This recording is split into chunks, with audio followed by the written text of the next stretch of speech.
Somewhere along this line of scrimmage, I lost my sense of self. Come on, boy.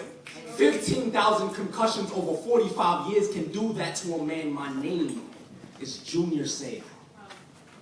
And football is the only identity I have ever known. Once upon a time, I made my family's name synonymous with greatness, but nowadays, their faces have been casted into a shadow of my memories. I met my son again today. His name was... He asked me if playing in the NFL was worth losing my sanity, if the fans screaming my name was the only reason I remembered who I was, and if I loved his mother as much as my playbook, would I still be home? I responded by asking him for his name again.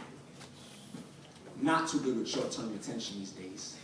I can't tell you where I slept last night or what her name was, but she knew who I was. And I could tell her those stories of how I was once a gladiator that made quarterbacks fold like prayers. I traded in my Sunday best for a helmet 19 years ago. Still, fans would praise my name like his, so I felt holy here. As if my Hall of Fame resume brought me closer to the Father. Or crucifying my body on the field made me more like the Son. See, the afterlife for retired NFL players is far from heavenly. 78% of us will be alcohol or drug addicted, bankrupt, or divorced within 2 years of our retirement. I was all three. See, the NFL is a place where you're judged solely on your statistics. So I've always gone above and beyond them, even if they were the very cause of my downfall. The legacy outlives the body. I just wanted everyone to remember me as immortal. It's the reason I never showcased my pain.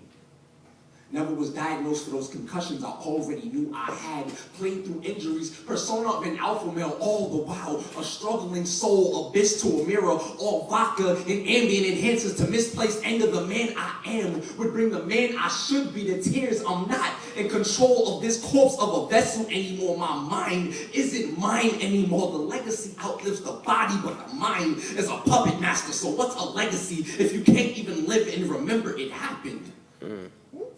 The rate of suicide among retired NFL players is 6 times the national average, but for many of us, we're dead long before we pull the trigger.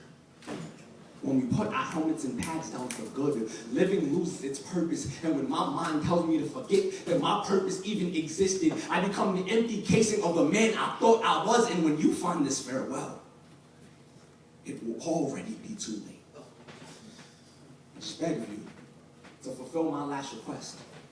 Donate my brain to the NFL studies. Make sure that no other player ever has to suffer what I've been through. So when those spotlights finally fade and my number 55 jerseys are retired for good, I pray that my legacy as a man isn't tarnished while the remnants of a superstar